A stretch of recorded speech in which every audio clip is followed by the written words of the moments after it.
അപ്പോൾ ഇന്ന് നമ്മൾ ചെയ്യാൻ പോകുന്നത് വളരെ ഈസി ആയിട്ടുള്ള ഒരു കട്ട്ലറ്റാണ്. കട്ട്ലറ്റ് എന്ന് പറയുമ്പോൾ കുക്കിംഗ് വളരെ കുറച്ചിട്ടുള്ള ഒരു കട്ട്ലറ്റാണ്. പിന്നെ ഇത് ലെഫ്റ്റ് ഓവർ ഗ്രിൽഡ് ചിക്കൻ ആണ്. അപ്പോൾ നമ്മുടെ ഈ ഗൾഫിൽ താമസിക്കുന്നവർക്ക് ലുലുവിൽ പോകുമ്പോൾ ഒരു ഗ്രിൽഡ് ചിക്കൻ കിട്ടും. അപ്പോൾ പൊതുവേ നമ്മളെല്ലാവരും എന്താ ചെയ്യാന്ന് വെച്ചാൽ ഒരു ഫസ്റ്റത്തെ ഡേ നമ്മൾ കഴിക്കും, അത് കഴിഞ്ഞിട്ട് അത് എന്തെങ്കിലും ലെഫ്റ്റ് ഓവർ വന്നിട്ടുണ്ടെങ്കിൽ അത് കളയും, അങ്ങനെ കഴിക്കാൻ തോന്നാറില്ല. അപ്പോൾ അങ്ങനെ ലെഫ്റ്റ് ഓവർ വന്നിട്ടുണ്ടെങ്കിൽ അത് കളയാതെ എന്ത് ചെയ്യാന്നുള്ളതാണ് ഇന്ന് ഞാൻ കാണിച്ചിരുന്നത്. അപ്പം അത് വെച്ചിട്ടാണ് നമ്മളിന്ന് കട്ട്ലറ്റ് ഉണ്ടാക്കുന്നത്. അപ്പം ഇതിപ്പോൾ ഞങ്ങൾ കഴിച്ചതിൻ്റെ ഒരു ഹാഫ് ചിക്കനാണുള്ളത്. അപ്പം അതിൽ നിന്നും ആദ്യത്തെ പ്രോസസ്സ് എന്ന് പറയുന്നത് അതിൻ്റെ മാംസം മാത്രം എടുക്കാം. ചിക്കൻ ഇങ്ങനെ ചീക്കി എടുത്തിടാം. അപ്പം നമ്മുടെ ഗ്രിൽ ചിക്കൻ ലെഫ്റ്റ് ഓവർ ഉണ്ടായിരുന്നത് ഞാനിപ്പം ഇതിൻ്റെ മാംസം മാത്രം ഇങ്ങനെ എടുത്തിട്ട് ചീകി വെച്ചിട്ടുണ്ട്. അപ്പോൾ അതിൻ്റെ തൊലി ഞാൻ കളഞ്ഞു. അപ്പോൾ ഗ്രിൽ ചിക്കൻ കിട്ടുമ്പോൾ എല്ലാവർക്കും അറിയാം അതിനകത്ത് സ്കിൻ ഉണ്ടാവും. ഞാൻ സ്കിന്ന് റിമൂവ് ചെയ്തിട്ടുണ്ട്. പിന്നെ വേണ്ട ഐറ്റംസ് ഞാൻ പറഞ്ഞുതരാം. ഇത് ഉരുളക്കിഴങ്ങാണ്. 2 ചെറിയ ഉരുളക്കിഴങ്ങ് ഞാൻ പുഴുങ്ങി ഇങ്ങനെ കൈകൊണ്ട് പൊടിച്ച് വെച്ചിട്ടുണ്ട്. പിന്നെ 1/2 ടീസ്പൂൺ കുരുമുളക് പൊടി, പിന്നെ ഒരു ചെറിയ കഷ്ണം ഇഞ്ചി ചതച്ച് വെച്ചിട്ടുണ്ട്. അപ്പോൾ ഞാൻ പറഞ്ഞല്ലോ ഈ മസാലകൾ ഞാൻ ഇനി കുക്ക് ചെയ്യുന്നില്ല. അപ്പോൾ അതുകൊണ്ട് വെളുത്തുള്ളി ചേർക്കണം എന്നില്ല, കാര്യം അതൊരു ഓഡ് ഫ്ലേവറാണ് തരാം. അപ്പം വെളുത്തുള്ളി ചേർക്കണ്ട. അപ്പം ഇഞ്ചി ചതച്ച് വെച്ചിട്ടുണ്ട്. പിന്നെ ഇത് മല്ലിയില നിങ്ങളുടെ ഇഷ്ടത്തിന് ചേർക്കാം. ഞാനൊരു ഇച്ചിരി എടുത്തിട്ടുള്ളൂ. പിന്നെ ഇതിപ്പോൾ 3 പച്ചമുളക് ഞാൻ ചെറുതായിട്ട് അരിഞ്ഞു വെച്ചിട്ടുണ്ട്. പിന്നെ ഇതിപ്പോൾ 2 കുഞ്ഞ് സവാള അത് കൊത്തി അരിഞ്ഞു വെച്ചിട്ടുണ്ട്. പിന്നെ നമുക്ക് മുക്കി പൊരിക്കാൻ ആവശ്യമുള്ള ബ്രെഡ് ക്രംസും അതുമാതിരി തന്നെ ഒരു മുട്ട അടിച്ചതും. ഇപ്പോൾ ബ്രെഡ് ക്രംസ് എന്ന് പറയുന്നത് ഞാനിത് വീട്ടിൽ തന്നെ പൊടിച്ചതാണ്. 2 ബ്രെഡ് എടുത്തിട്ട് ജസ്റ്റ് ഒന്ന് കറക്കി എടുത്തിട്ടുള്ളതാണ്. അപ്പം അത് നിങ്ങൾക്ക് അറിയാമല്ലോ എങ്ങനെ പൊടിക്കാന്നുള്ളത്. അപ്പം അങ്ങനെ പൊടിച്ചെടുത്തിട്ടുള്ള ബ്രെഡ് ക്രംസ് ആണിത്. അപ്പം നമുക്കിത് എങ്ങനെയാണ് മിക്സ് ചെയ്യാന്നുള്ളത് നോക്കാം. അപ്പം ഞാനിത് മിക്സ് ചെയ്യാൻ പോവാണ്. അപ്പോൾ ഇതെല്ലാം കൂടെ എന്നിട്ട് ആവശ്യമുണ്ടെങ്കിൽ നമുക്ക് ഉപ്പിടാം.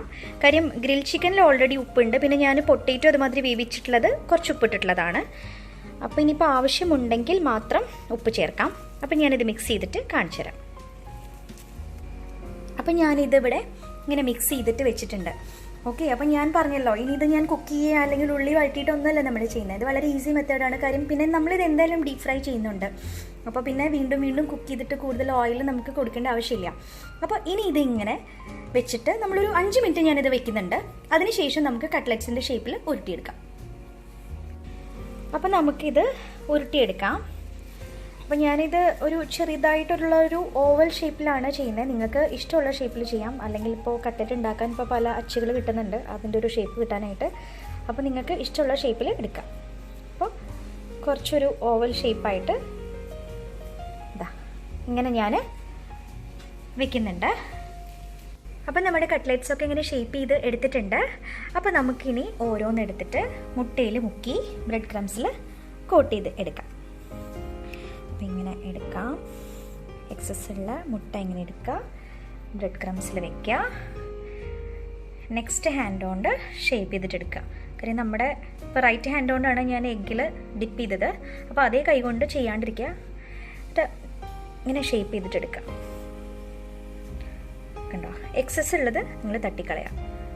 അപ്പം ഇങ്ങനെ ചെയ്യുമ്പോൾ പെർഫെക്റ്റ് ഷേപ്പായിട്ട് കിട്ടും.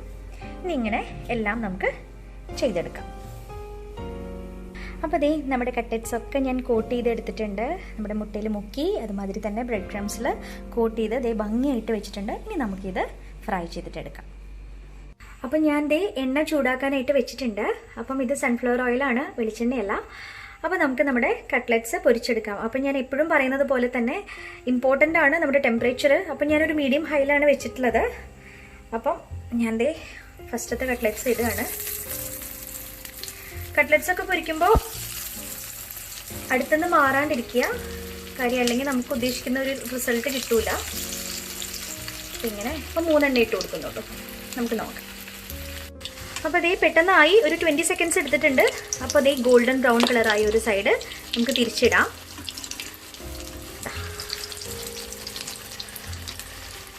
അപ്പം നമുക്ക് അടുത്ത സൈഡും ഇത്രയും നമുക്ക് മുരിച്ചെടുക്കാം. അപ്പോൾ അതോടുകൂടി നമ്മുടെ കട്ട്ലറ്റ്സ് റെഡിയാവും. അപ്പം നമ്മുടെ കട്ട്ലറ്റ്സ് റെഡി ആയിട്ടുണ്ട്. അപ്പം ഞാൻ ഈ ഫസ്റ്റത്തെ ലോട്ട് ഇതിൽ നിന്നും മാറ്റുകയാണേ. പെർഫെക്റ്റ് കളറാണ്.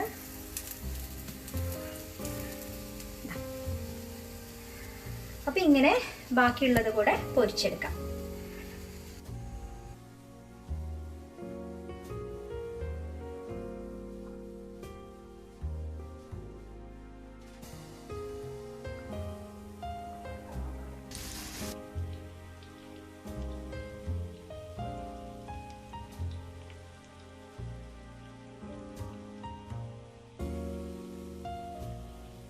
അപ്പോൾ കണ്ടോ നമ്മുടെ കട്ട്ലറ്റ്സ് ഒക്കെ നല്ല ഭംഗിയിൽ പൊരിച്ചെടുത്തിട്ടുണ്ട്. നല്ല മണമാണ്, നല്ല ടേസ്റ്റാണ് കേട്ടോ ഇങ്ങനെ ഉണ്ടാക്കിയിട്ടുണ്ടെങ്കിൽ.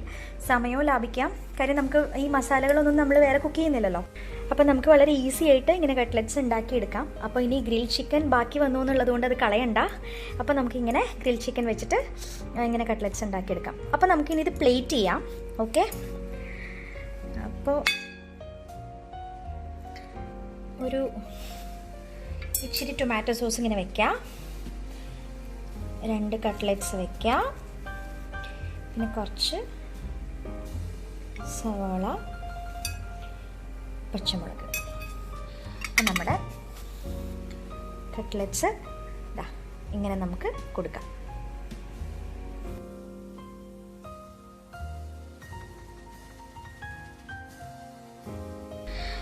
അപ്പോൾ ഇതെന്താണെന്നറിയണ്ടേ? അപ്പോൾ നമ്മൾ ഈ മുട്ട എന്താ പറയുക, നമ്മുടെ കട്ട്ലറ്റ്സ് മുക്കാനായിട്ട് എടുത്തിട്ടുണ്ടായിരുന്ന മുട്ടയാണിത്. അപ്പം ഇത് ഞാൻ ഈ വീഡിയോയിൽ ഇടുന്നുണ്ട്. അതിൻ്റെ ഒപ്പം ഇത് നമ്മൾ ആ എണ്ണയിലേക്ക് ഇങ്ങനെ കുറച്ച് ഹൈറ്റിൽ നിന്ന് ഒഴിച്ചിട്ട് നല്ല പൊരിച്ചെടുത്തിട്ടുള്ളതാണ്. നല്ല രുചിയാണ് ഇത് കഴിക്കാൻ.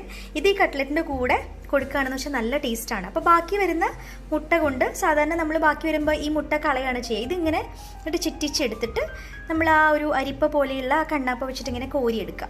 അപ്പോൾ അതാ ഇങ്ങനൊരു സ്വാദിഷ്ടമായിട്ടുള്ളൊരു മുട്ടയപ്പം കൂടെ ഇതിൻ്റെ ഒപ്പം കിട്ടും. അപ്പോൾ ഈ കട്ട്ലറ്റ്സിൻ്റെ ഒപ്പം ഇതും കൂടെ വിളമ്പുക.